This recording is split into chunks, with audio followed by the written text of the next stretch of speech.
आणि राज्याचे मुख्यमंत्री देवेंद्र फडणवीसांनी बहुचर्चित असं महाराष्ट्र विशेष जनसुरक्षा विधेयक विधानसभेच्या पटलावरती सादर केलं।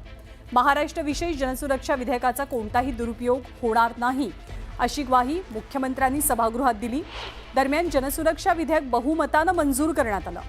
या विधेयकावरनं विरोधकांनी उपस्थित केलेल्या सगळ्या प्रश्नांना मुख्यमंत्र्यांनी उत्तरही दिली।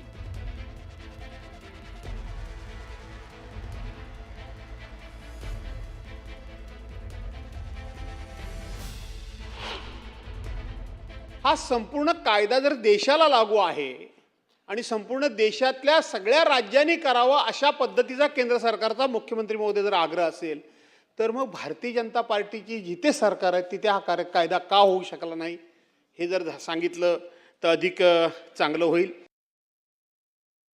हा देशव्यापी कायदा का झाला नाही? कारण माओवादी जी चळवळ आहे ही 8 राज्यात आहे। त्या 8 राज्यातल्या 5च राज्यात ती उरलेली आहे।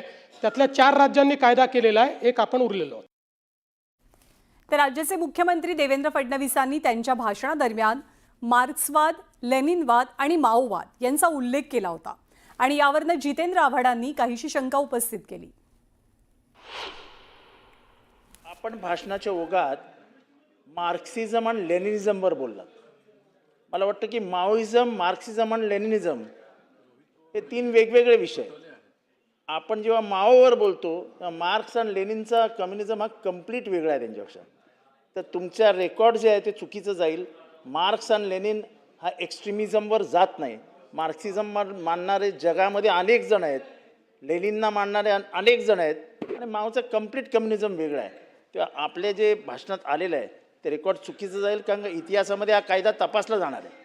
त्यावर मार्क्स आणि लेनिनला कोट करणं मुख्यमंत्री जरा चुकीचं होईल। आपण ते तपासून जर काढायला सांगितलं तर बरं होईल। मी त्यांना कोट केलेलं नाही। नाही, हे त्या पार्टीचं संविधान आहे। त्या संविधानातले वाक्य जसे तसे मी वाचले।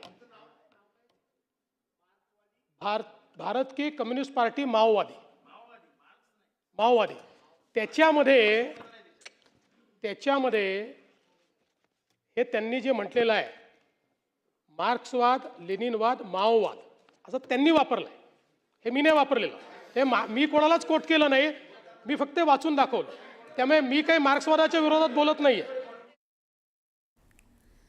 तर राष्ट्रवादी शरदचंद्र पवार पक्षाचे प्रदेशाध्यक्ष जयंत पाटील यांनी चंद्रशेखर बावनकुळेंचं कौतुक केलं तर नितीन राऊतांनी मुख्यमंत्र्यांचं कौतुक केलं। अध्यक्ष महोदय, मी बावनकुळे साहेबांचं अभिनंदन करायला उभा आहे।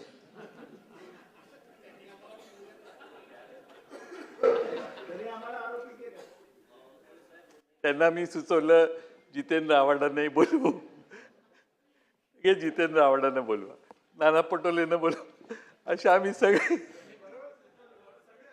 त्या कमिटीत आलो। त्यामुळे बोलण्याचा अधिकार आम्हाला नाही। पण विनोदाचा भाग सोडून द्या, पण बावनकुळे साहेबांनी आम्हाला अतिशय विश्वासात घेऊन काम केलं। माझी माननीय मुख्यमंत्र्यांना विनंती आहे, तुम्ही काफी बरेच मेहनत घेतली, या ठिकाणी चांगलं बिल आणण्याचा प्रयत्न केला आणि हेही सांगतो की गडचिरोली जिल्हा जो नक्षलवादी होता त्या ठिकाणचा नक्षलवाद कमी करण्यामध्ये प्रमुख भूमिका आपण त्या ठिकाणी केलेली आहे। त्याचं समर्थन तर आम्ही केलंच पाहिजे।